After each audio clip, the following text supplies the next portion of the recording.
এবছরে দীপাবলি অমাবস্যা 2025 কত তারিখ এবং এবছরে ধনতেরাস, কালী পুজো, ভাইফোঁটা কবে পড়েছে আমরা জেনে নিই আজকে বিস্তারিত। তো তার আগে বলবো, নতুন হয়ে থাকলে অবশ্যই চ্যানেলটা সাবস্ক্রিপশন করে পাশে থাকবেন, সকলের সাথে শেয়ার করবেন, লাইক ও কমেন্ট করতে ভুলবেন না, আর অল বাটনে প্রেস করে রাখবেন, তাহলে আমি এরকম ইনফরমেশন মোটিভেশনের ভিডিও দিলে আপনারা তৎক্ষণাৎ পেয়ে যাবেন। সর্বমঙ্গলা মঙ্গলে শিবে সর্বত্র সাধিকে শরণে ত্র্যম্বকে গৌরী নারায়ণী নমস্তুতে। আমাদের বড় পুজো, সব থেকে শ্রেষ্ঠ উৎসব দুর্গা পুজো শেষ, এবার আসছে আমাদের সামনে অনেকগুলো উৎসব পর পর। প্রথমে ধনতেরাস, কালী পুজো ও সাথে লক্ষ্মী পুজো হয়, ভাইফোঁটা, একের পর এক আমরা তারপরে আপনাদের ছট আসছে, আমাদের উৎসব তো লেগেই আছে। তো যাই হোক, এই বছর দীপাবলি, কালী পুজো কবে এবং ধনতেরাস, ভাইফোঁটা শুভ সময় কখন, আমি সেটাই আজকে বিশদ আপনাদের সাথে আলোচনা করব। দীপাবলি বা দীপান্বিতা অমাবস্যা হচ্ছে হিন্দু ধর্মের অন্যতম বড় একটা উৎসব। দুর্গাপুজোর পরেই এটা আমাদের আর একটা বড় উৎসব। এই উৎসব শুধুমাত্র আনন্দের নয়, আলোর মাধ্যমে অন্ধকারকে জয় করার একটা প্রতীক, মানে আলোর উৎসব বলি আমরা দীপাবলিকে। দীপাবলির অমাবস্যা 2025 যেমন কালী পুজো বাংলা জুড়ে পালিত হবে, তেমনি ভারতের নানা প্রান্তে মহালক্ষ্মী পুজোরও প্রচলন আছে এই সময়। তাছাড়াও ধনতেরাস থেকে ভাইফোঁটা পর্যন্ত 5 দিন ধরে চলে এই মহা উৎসব, যার প্রতিটি দিনের নিজস্ব ধর্মীয় একটা আলাদা গুরুত্ব আছে প্রত্যেকটা দিনের। ধনতেরাস বা ভূত চতুর্দশী, যেটাকে আমরা নরক চতুর্দশী বলি, কালী পুজোর অমাবস্যা, গোবর্ধন পুজো এবং ভাইফোঁটা প্রতিদিন আলাদা তাৎপর্যে ভরপুর।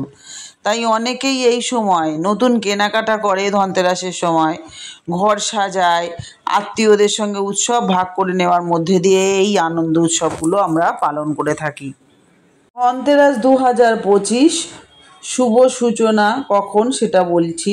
দীপাবলির প্রথম দিন হিসাবে আমরা ধনতেরাসকে ধরি, অর্থাৎ আমাদের পড়েছে শনিবার ধনতেরাস। এর মাহাত্ম্য কিন্তু অপরিসীম। বিশ্বাস করা হয় এই দিনে ভগবান ধন্বন্তরী সমুদ্র মন্থন থেকে উৎপন্ন হয়েছিলেন। সেই থেকে এই দিনটিকে স্বাস্থ্য এবং সম্পদের প্রতীক হিসাবে পুজো করা হয়। 2025 সালে ধনতেরাস পড়েছে 18ই অক্টোবর শনিবার। শুরু হবে কখন আমি বলে দিচ্ছি। ত্রয়োদশী তিথি শুরু হবে 18ই অক্টোবর, অর্থাৎ আগের দিন দুপুর 12টা 8 মিনিট থেকে এবং শেষ হবে 19শে অক্টোবর দুপুর 1টা 51 মিনিটে। আর এই দিনে ভগবান ধন্বন্তরী, কুবের এবং দেবী লক্ষ্মীর পুজো করা অত্যন্ত শুভ বলে মনে করা হয়। এই দিনে বাসনপত্র, সোনা রূপার জিনিস কেনা অত্যন্ত শুভ।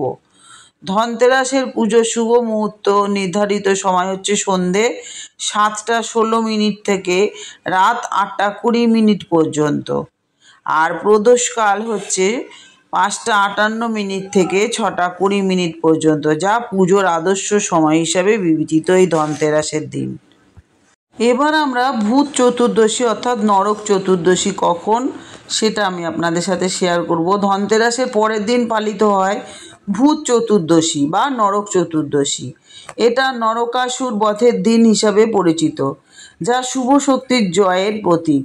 এই দিনে আমরা ঘরবাড়ি পরিষ্কার করি এবং প্রদীপ জ্বালানোর মাধ্যমে এটা পালন করি। এবার বলি চতুর্দশী তিথি শুরু হচ্ছে কবে। 19শে অক্টোবর দুপুর 1টা 51 মিনিট এবং শেষ হবে 20শে অক্টোবর বিকেল 3টে 44 মিনিটে। বাংলায় এই দিনটিকে আমরা ছোট দীপাবলি হিসাবে পালন করি, যেখানে ভগবান হনুমানের পূজা করাও শুভ বলে মনে করা হয় ছোট দীপাবলির দিন। এবার দীপাবলি অমাবস্যা 2025 কালী পুজো কখন পড়েছে। আলোর উৎসবে অন্ধকারের বিনাশ। দীপাবলি অমাবস্যা, এর প্রধান দিন হলো 20শে অক্টোবর সোমবার। এই দিনেই বাংলা জুড়ে পালিত হবে কালী পুজো। পঞ্জিকা অনুসারে অমাবস্যা তিথি শুরু হবে 20শে অক্টোবর বিকেল 3টে 44 মিনিটে এবং শেষ হবে 21শে অক্টোবর বিকেল 5টা 54 মিনিটে। এদিনে কিন্তু আমরা সবাই লক্ষ্মী পুজো করি। তো এই দিনে লক্ষ্মী ও গণেশের পুজো করা হয় এবং সম্পদ এবং সৌভাগ্যের কামনার জন্য। বাংলার একই দিনে কালী মায়েরও আরাধনা হয়, যা অশুভ শক্তির বিনাশ এবং আলোর বিজয়ের প্রতীক। লক্ষ্মী পুজোর শুভ সময় হচ্ছে সন্ধে 7টা 8 মিনিট থেকে 8টা 18 মিনিট পর্যন্ত। মানে আপনারা যারা লক্ষ্মী পুজো করবেন এই সময়টা করলে ভালো। প্রদোষকাল থাকবে হচ্ছে 5টা 56 থেকে 8টা 18 মিনিট পর্যন্ত, আর বিষবকাল থাকবে 7টা 8 থেকে 9টা 3 মিনিট পর্যন্ত। এবার গোবর্ধন পুজোটা কবে সেটা জেনে নিই। কৃষ্ণ ভক্তদের জন্য অন্নকূট উৎসব দীপাবলির পরের দিন পালিত হয় গোবর্ধন পুজো, যা অন্নকূট নামে পরিচিত। এই উৎসবের উৎপত্তি বৃন্দাবনের কৃষ্ণ কথা থেকে, যেখানে ভগবান শ্রীকৃষ্ণ গোবর্ধন পর্বত তুলে গোকুলবাসীদের বন্যা থেকে রক্ষা করেছিলেন।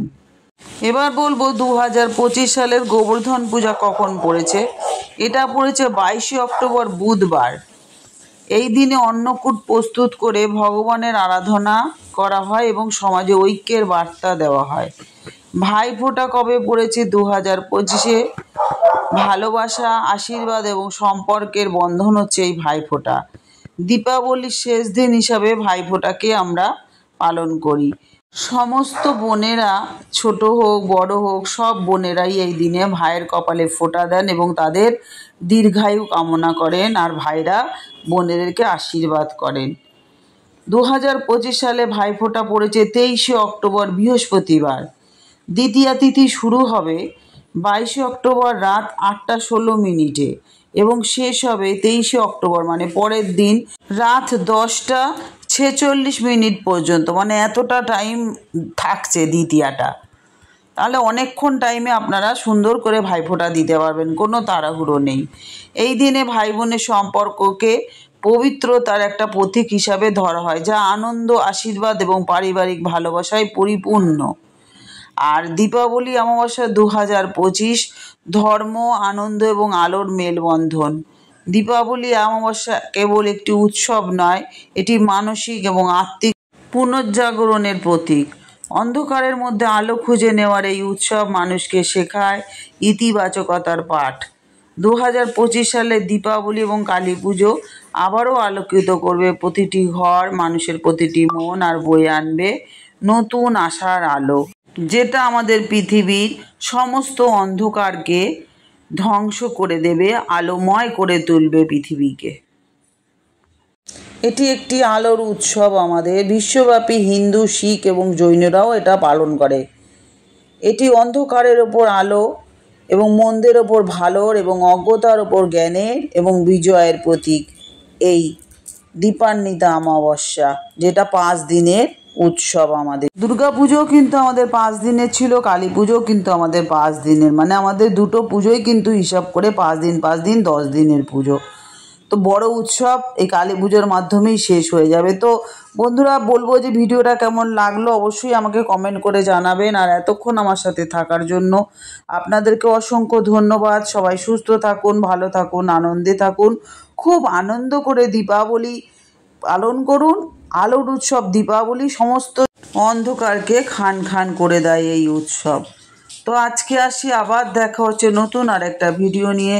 জয় মা কালী, জয় মা লক্ষ্মী, জয় মা ধন্বন্তরীর জয়।